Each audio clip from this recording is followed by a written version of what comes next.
कोकणातील प्रत्येक अपडेट जाणून घेण्यासाठी आजच माझे कोकणच्या सोशल मीडिया प्लॅटफॉर्मला लाईक, फॉलो आणि सबस्क्राइब करा। नमस्कार, मी सागर कदम। तुम्ही पाहत आहात माझे कोकणचे प्राइम टाइम बुलेटिन। बातमीपत्राला सुरुवात करण्याआधी पाहूयात बातमीपत्रातील महत्त्वाच्या हेडलाईन्स। कोकणात सर्वत्र वटपौर्णिमेचा सण उत्साहात साजरा। पतीला दीर्घायुष्य लाभावे याकरिता वडाच्या झाडाला फेऱ्या मारून सौभाग्यवतींचे व्रत। अलिबागमध्ये सत्यवानांनी चक्क वडाच्या झाडाला मारल्या फेऱ्या। सावित्रीचे कुंकू आबादित ठेवण्यासाठी सत्यवानाचे व्रत। रस्त्याला पडलेले खड्डे बुजवण्यासाठी सत्यवानांचे साकडे। कुडाळमध्ये सलग 16 वर्षे पुरुष साजरी करत आहेत आगळी वेगळी वटपौर्णिमा। पत्नीला दीर्घायुष्य लाभावे म्हणून अनोखी वटपौर्णिमा साजरी। खेडमधील सुकिवलीमध्ये 12 वर्षीय बालकाचा आकस्मिक मृत्यू। रातच्या आकस्मिक जाण्याने संपूर्ण गावातून होते हळहळ व्यक्त। आणि रत्नागिरीतील त्या गावामध्ये एकाच रात्री 5 बंद घरांवरती चोरट्यांचा डल्ला। चोरट्यांनी शिताफीने लाखोंचा मुद्देमाल केला लंपास। आता पाहूया सविस्तर वृत्त। वटपौर्णिमेच्या सणाला हिंदू धर्मामध्ये विशेष महत्त्व आहे। ज्येष्ठ मासातील पौर्णिमा तिथीला वटसावित्री पौर्णिमा साजरी केली जाते। या दिवशी विवाहित महिला व्रत करून त्यांच्या पतीचे दीर्घायुष्य मागतात। जी विवाहित महिला हे व्रत पूर्ण करते तिला अखंड सौभाग्य प्राप्त होते। धार्मिक मान्यतेनुसार या दिवशी सावित्रीने तिचा पती सत्यवानाचे प्राण यमाकडून परत आणले होते। त्यामुळे महिला सौभाग्य आणि आनंदमय वैवाहिक जीवनासाठी वटपौर्णिमेला वडाची पूजा करतात। सध्या शहरामध्ये सुद्धा जवळपास वडाचे झाड नसताना वडाची फांदी किंवा वडाचे रोपटे आपल्या सोसायटीमध्ये आणि बिल्डिंगच्या परिसरात आणून तेथील सौभाग्यवती वटसावित्रीची पूजा करून आपल्या संस्कृतीला जोपासतात। रत्नागिरी जिल्ह्यातल्या खेड शहरामध्ये देखील तसेच पाहायला मिळाले। आजूबाजूला असणाऱ्या भागात सगळीकडेच वटसावित्रीची पूजा आज करण्यात आली। सत्यवानाचे प्राण मृत्यूची देवता यमराजाकडून परत आणणाऱ्या सती सावित्रीचा आजचा दिवस। वटपौर्णिमेचे औचित्य साधून अलिबाग परिसरातील सत्यवानांनी सावित्रीचे कुंकू आबादित ठेवण्यासाठी चक्क वडाच्या झाडाला फेऱ्या मारल्यात। अलिबाग बायपास येथे पेण अलिबाग रस्त्याला पडलेले खड्डे बुजवण्यासाठी साकडे यावेळी सत्यवानांनी घातले।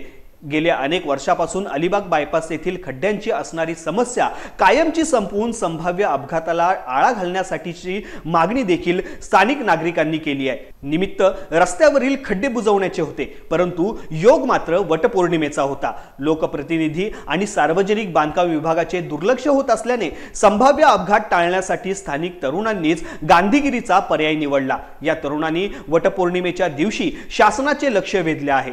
तरुणांनी रस्त्यात पडलेल्या खड्ड्यात वडाचे झाड लावून विधिवत पूजा करून वडाला फेऱ्या मारल्या। या दरम्यान त्या तरुणांनी वाहन चालकांचे प्राण वाचवण्याचे साकडे घालून अधिकारी वर्गाला सद्बुद्धी देण्याची विनवणी केली। तरुणांनी केलेला हा प्रकार पाहून वाहन चालकांनी आणि नागरिकांनी त्यांना साथ दिली। सावित्रीनेच सत्यवानाचे प्राण मृत्यूच्या देवतेकडून परत आणण्यासाठी यशस्वी प्रयत्न केल्याची पौराणिक कथा आहे। मंगळवारी वटपौर्णिमेच्या दिवशी सत्यवानांनी सावित्रीचे कुंकू आबादित राहू दे असे साकडे घातल्याचे अलिबाग वडखळ रस्त्यावरती पाहायला मिळाले। वटपौर्णिमा हा सण महिलाच साजरा करतात असे आतापर्यंत समजले जात होते। 7 जन्म हाच पती मिळावा ही इच्छा मनाशी ठेवून वडाचे पूजन केले जाते, तर संपूर्ण दिवस उपवासही केला जातो। मात्र कुडाळ गवळदेव येथे मागील 16 वर्षापासून वटपौर्णिमेचा हा सण पुरुष साजरा करीत आहेत। वडाच्या झाडाला पुरुष वर्गाकडून 7 फेऱ्या मारीत ही आगळी वेगळी वटपौर्णिमा सिंधुदुर्गात साजरी करण्यात येते। हिंदू धर्मातील एका महत्त्वाच्या सणांपैकी एक सण म्हणजे वटपौर्णिमा। ज्येष्ठ महिन्यात येणारी पौर्णिमा ही वटपौर्णिमा म्हणून साजरी केली जाते। या दिवशी विवाहित स्त्रिया आपल्या पतीला उत्तम आरोग्य लाभावे, दीर्घायुष्य प्राप्त व्हावे म्हणून वडाच्या झाडाची पूजा करतात। परंतु सिंधुदुर्ग जिल्ह्यात कुडाळ शहरात गवळदेव भागात पुरुषही वटपौर्णिमा साजरी करतात। विधिवत पद्धतीने वडाच्या झाडाची पूजा केली जाते। वडाच्या झाडाला फेऱ्याही मारल्या जातात। पत्नी आपल्या पतीला जसे दीर्घायुष्य मिळावे म्हणून पूजा करते, तसेच हे पुरुष आपल्या पत्नीला दीर्घायुष्य, उत्तम आरोग्य मिळावे यासाठी पूजा करतात। संसाराचा गाडा हाकताना पुरुषाबरोबर स्त्रीचाही सर्वात महत्त्वाचा वाटा असतो आणि त्या अनुषंगाने स्त्री सुद्धा ही या तेवढ्याचा आदरास पात्र असते। हा जो स्त्रियांच्या आयुष्यामध्ये सर्वात महत्त्वाचा क्षण म्हणजे वटपौर्णिमा आणि त्यामुळे नवऱ्याप्रती श्रद्धाभाव, आदरभाव, दीर्घायुष्य चिंतनासाठी हा सण ते साजरे करतात। तसंच जी स्त्री आपल्या पाठीशी समर्थन उभी आहे तिच्यासाठी श्रद्धाभाव व्यक्त करण्याच्या उद्देशाने 2009 मध्ये उमेश गाळवणकर आणि त्यांचे मित्र डॉक्टर संजय निगुडकर यांच्या संकल्पनेतून पुरुषाची वटपौर्णिमा साजरी करण्याचा आम्ही संकल्पना सोडलेला होता आणि तो गेली 16 वर्ष, आजचं हे 16 वर्ष आहे. या 16 वर्ष अविरतपणे चालू आहे. आपण म्हणतो की संगती जन्माचा, विसावा जीवाचा, सुखी ठेव देवा माझा, धनी कुंकुवाचा.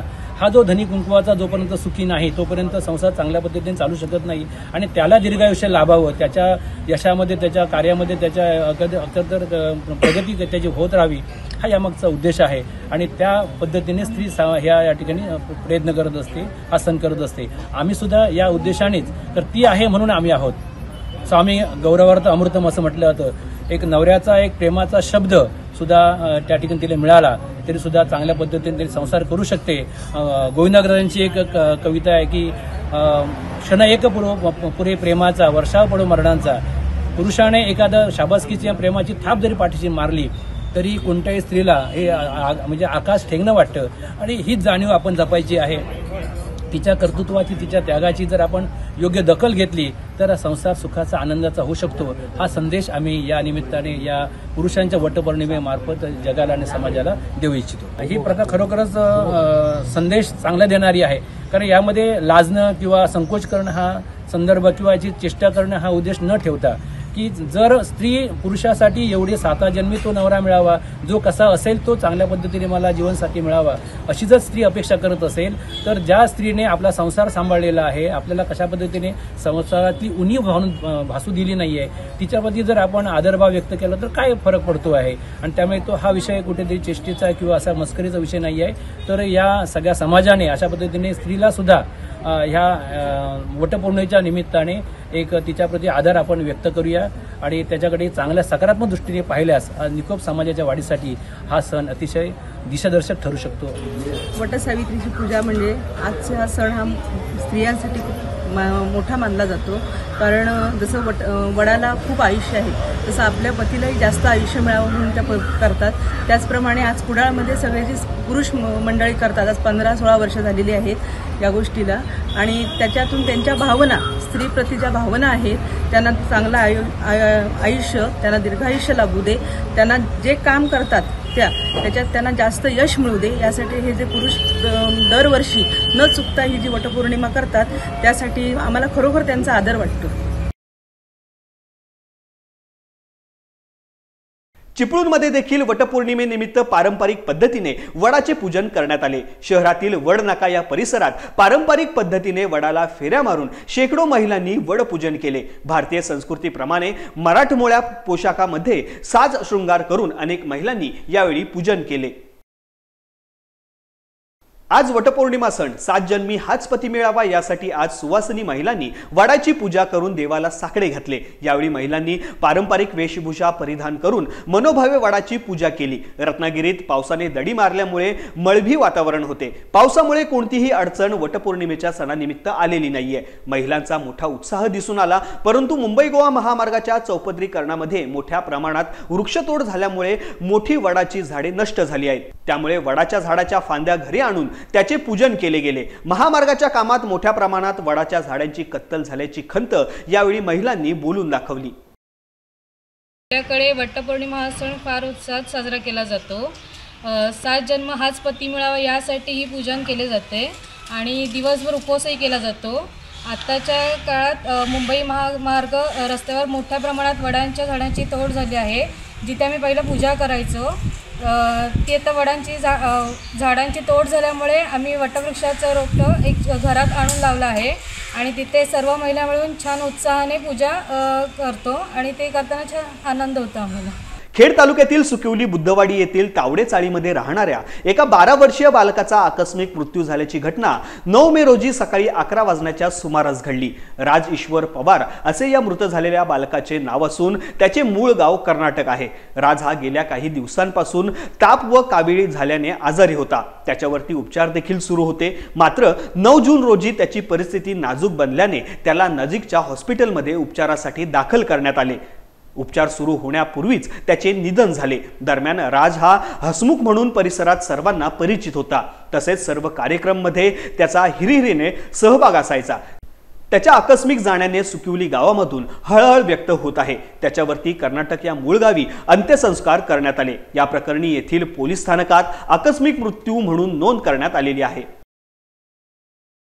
राजापूर तालुक्यातील कोंडे येथील शिक्षक कॉलनीसह अन्य 2 वाड्यांमध्ये अज्ञात चोरट्यांनी एकाच रात्री 5 घरे फोडून सुमारे 7 लाखांचा मुद्देमाल पळवल्याने तालुक्यात एकच खळबळ उडाली आहे। मंगळवार दिनांक 9 जूनच्या मध्यरात्री ही चोरी झाली। राजापूर तालुक्यातील कोंडे येथील शिक्षक कॉलनीसह बौद्धवाडी व मधलीवाडी येथील 5 घरे फोडून चोरट्यांनी सुमारे 7 लाख रुपयांचा ऐवज लंपास केला आहे। याबाबतची माहिती येथील ग्रामस्थांनी राजापूर पोलिसांना देताच राजापूर पोलीस ठाण्याचे पोलीस निरीक्षक अमित यादव आपल्या टीमसह घटनास्थळी दाखल झाले।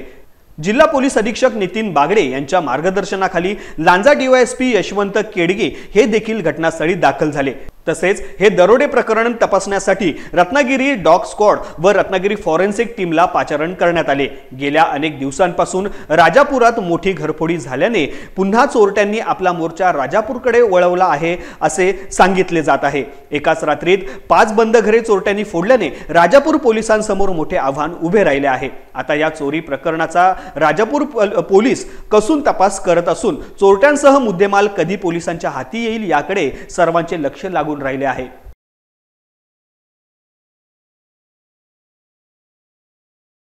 खारघरमधील सेक्टर 34 येथील डॉल्फिन प्राइड सोसायटीमध्ये एका पाकिस्तानी महिलेचा तिच्या पतीने चाकूने भुसकून खून केल्याची आणि त्यानंतर स्वतःच्याच गळ्यावरती वार करून आत्महत्या केल्याची धक्कादायक घटना घडली आहे।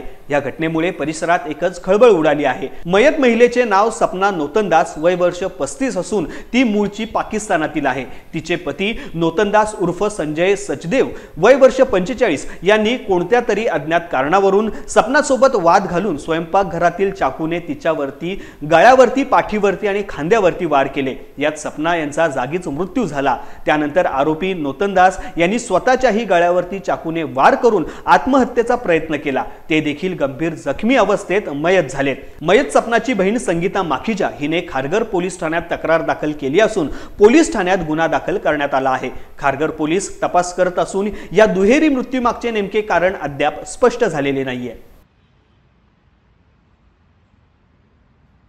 खारघर पोलीस स्टेशनच्या हद्दीतील डॉल्फिन प्राइड नावाच्या सोसायटीमध्ये पाकिस्तानी नागरिक ज्यांचं नाव सपना नोतनदास आणि नोतनदास हुलाराम राहत होते एका फ्लॅटमध्ये।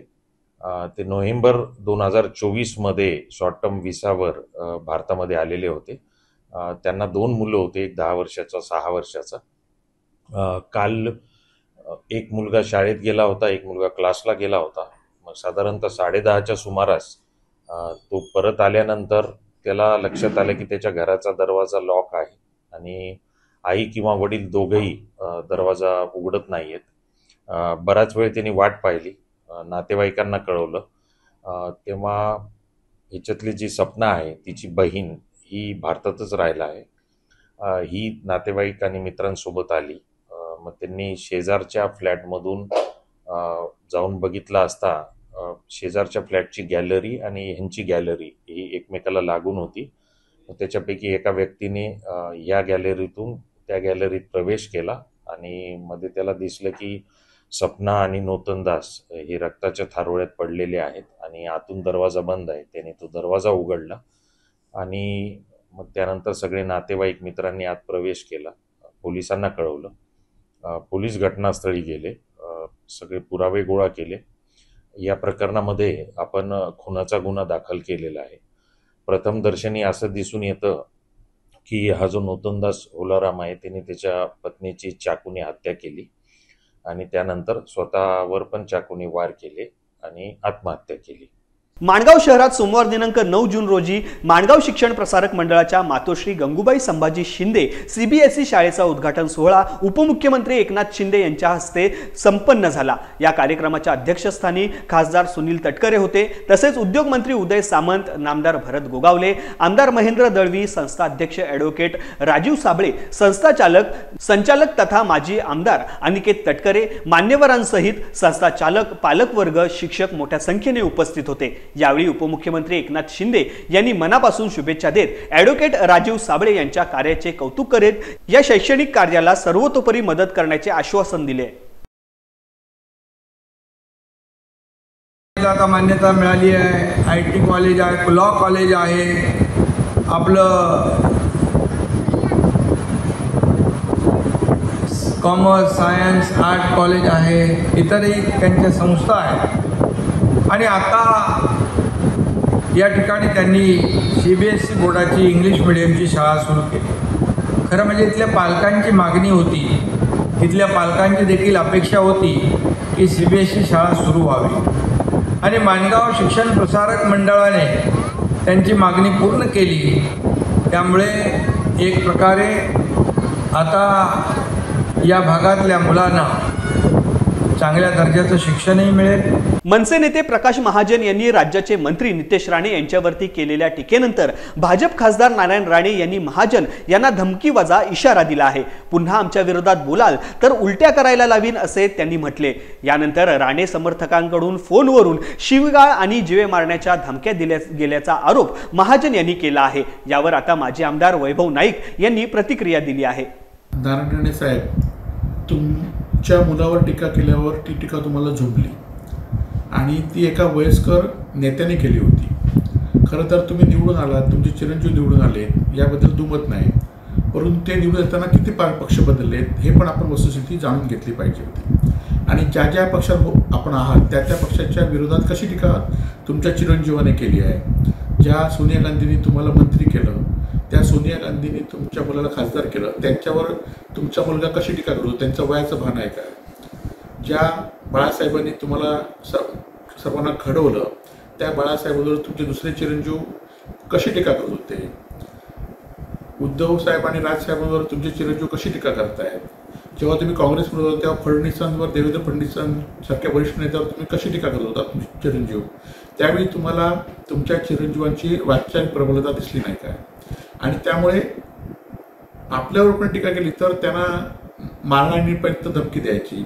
आणि आपल्या चिरंजीवाने ज्येष्ठ लोकांवर तक्रार केली तर त्याला आपल्याला लोकमत आहे म्हणून सांगायचं, आपण निवडून आलो म्हणून सांगायचं, हे काही बरोबर नाही.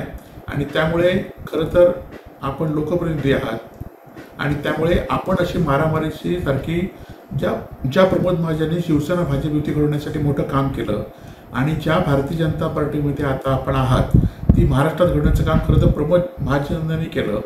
ते जाऊ दे, पण प्रमोद महाजनचे चिरंजीव बंधू म्हणून आज महाजनेकडे पद असेल पद नसेल ते निवडून आले नसतील, परंतु प्रमोद महाजनांचे ते ज्येष्ठ बंधू आहेत एवढं भान ठेवून तरी तुम्ही केलं असतं तर ती तुमची वैचारिक प्रवृत्ता राहिली असती. रायगड जिल्ह्यात राष्ट्रवादी विरुद्ध शिंदेची शिवसेना असा वाद अगदी टोकाला पोचला आहे. शिवसेना पदाधिकाऱ्यांच्या टीकेला राष्ट्रवादीकडून उत्तर आणि राष्ट्रवादीकडून दिलेल्या टीकेला शिवसेनेकडून प्रत्युत्तर असा कलगीतुरा चांगलाच रंगलेला आहे. आज 10 जून रोजी माणगावमध्ये शिवसेना पदाधिकारी पत्रकार परिषद घेत राष्ट्रवादीच्या पदाधिकाऱ्यांवरती चांगलेच तोंडसुख घेतले आहे. रायगड जिल्ह्याचे आणि माणगाव तालुक्याचे पदाधिकारी यांनी माझी जी प्रेस कॉन्फरन्स घेतली त्याच्यामध्ये आमच्या रायगड जिल्ह्यातील महेंद्रशेठ दळवे असतील, आमदार महेंद्रशेठ थोरवे असतील, आमचे नामदार भरतशेठ गोगावळे साहेब असतील, त्यांच्याबद्दल टीका केलेली आहे. आणि आमचे जे प्रमुख पदाधिकारी आहेत त्यांच्यावर आरोप केलेला की हे 12 गावचं पाणी पिऊन आलेले आहे. तर माझं त्यांना खुलं आव्हान आहे, जर आमचे पदाधिकारी 12 गावचं पाणी प्यायले असतील तर तुम्ही किती गावचं पाणी पिऊन आलेला आहात.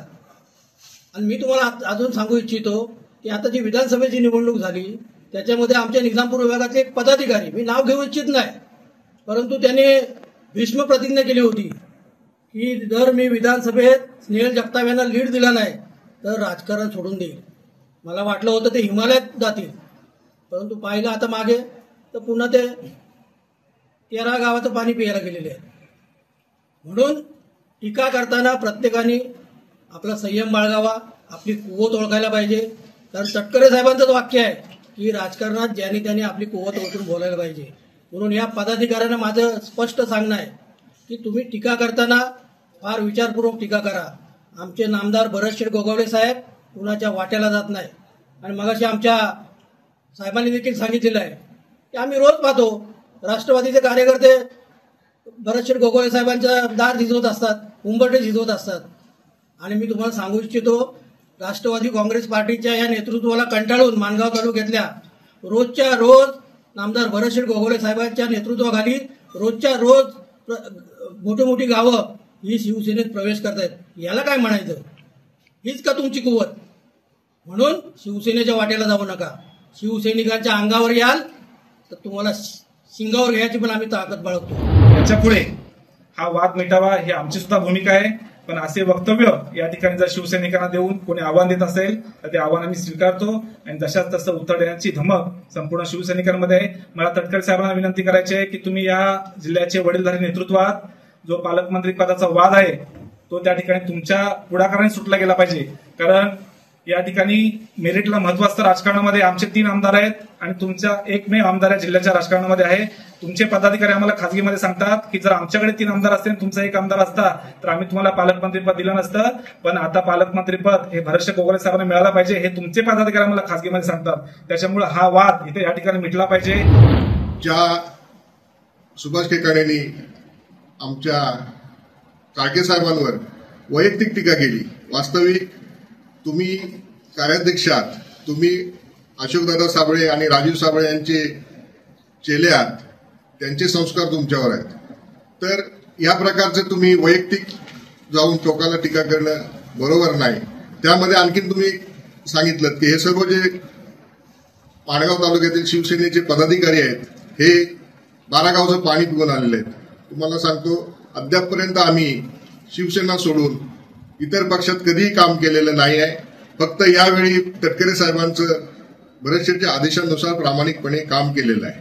तसंच इतर जे काका नवगणे आहेत, दीपक जाधव आहे आणि इतर त्यांचे जे महत्वाचे पदाधिकारी आहेत त्यांनी जी टीका केली या सर्व आमच्या नेत्यांवर त्या सर्वांचा मी माणगाव तालुक्याच्या वतीने निषेध करतो. रत्नागिरी वटपौर्णिमेनिमित्त रत्नागिरी जिल्ह्यातील कुंभारखाणी बुद्रुक येथे सीड बॉल या चित्रपटाचे चित्रीकरण पूर्ण झाले असून या चित्रपटातून प्रेरणा घेत पर्यावरण रक्षणासाठी एक भव्य मोहीम हाती घेण्यात आली. 10 लाख झाडे व 1 कोटी सीड बॉल टोसिंगचा संकल्प वटपौर्णिमेच्या पावन दिवशी 100 वडाच्या व पिंपळाच्या रोपांची लागवड करून करण्यात आली. कुंभारखाणी बुद्रुक गावातील महिलांनी आपल्या हस्ते वडाच्या रोपांची लागवड करून वटपौर्णिमेचा उत्सव पारंपरिक पद्धतीने साजरा केला. सीडबॉल चित्रपटाचे दिग्दर्शक अखिल देसाई, निर्मात्या ज्योती बडेकर यांचे ग्रामस्थांनी विशेष आभार मानलेत.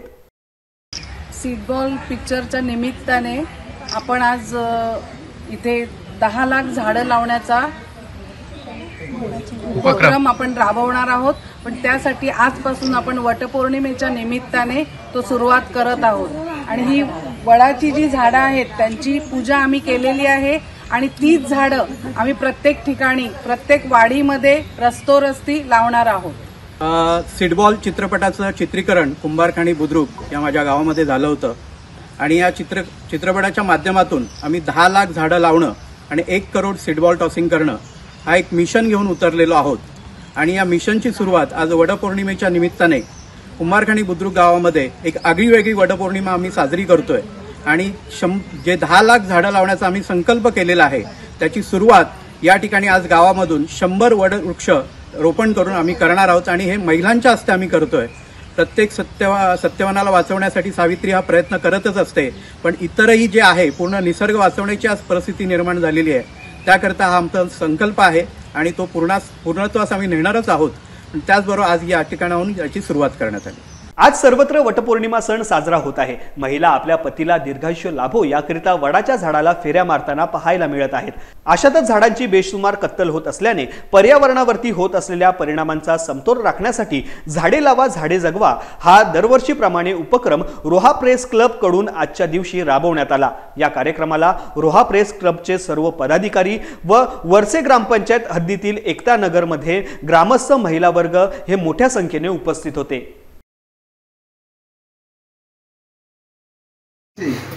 या सर्व रहिवाशांचं मी अभिनंदन करतो, स्वागत करतो आणि त्यांचे आभार सुद्धा मानतो. आणि माझ्या छोटेखानी प्रास्ताविक संबोधन आपल्या सर्व महिला वर्ग समितीताई म्हणजे ज्या खरोखर ज्यांचे योगदान या वटपौर्णिमेच्या दिवशी जेव्हा संकल्पना उद्याला आली तेव्हा वहिनींनी खरोखर मांडलं की बाबा वटपौर्णिमेची यावेळी झाडं लावायची आहेत आपल्याला आणि आम्हाला कुठेही असू दे 2 दिवस अगोदर फोन करून झाडं लावायला यायचं, तुम्हाला उपस्थित राहायचं आहे. मग आम्ही कुठेही असो आता ह्या वर्षी लवकर आली नाहीतर मग आमची शाळा सुरू झाल्यानंतर यायची, मग शाळेतून मधूनच यायचा आणि झाडं लावून जायचा. असं एक खेळीमेळीच्या वातावरणामध्ये आपला रोहा प्रेस क्लब उपक्रम राबवित असतं. अनेकविध उपक्रम रोहा प्रेस क्लबच्या माध्यमातून होत असतात. या उपक्रमाला आपले रोहा प्रेस क्लबचे सर्व पदाधिकारी उपस्थित असतात.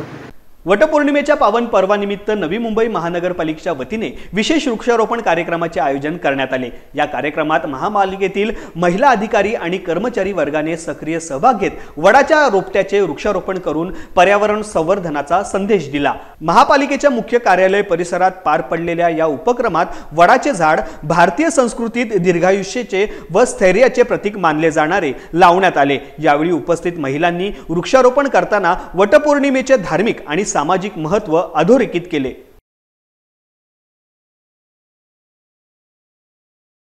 यासह बातमीपत्रामध्ये वेळ झाली इथेच थांबण्याची. कोकणात घडणाऱ्या घडामोडींची इत्थंभूत माहिती मिळवण्यासाठी आणि अपडेट जाणून घेण्यासाठी तुम्ही पाहत राहा फक्त माझे कोकण.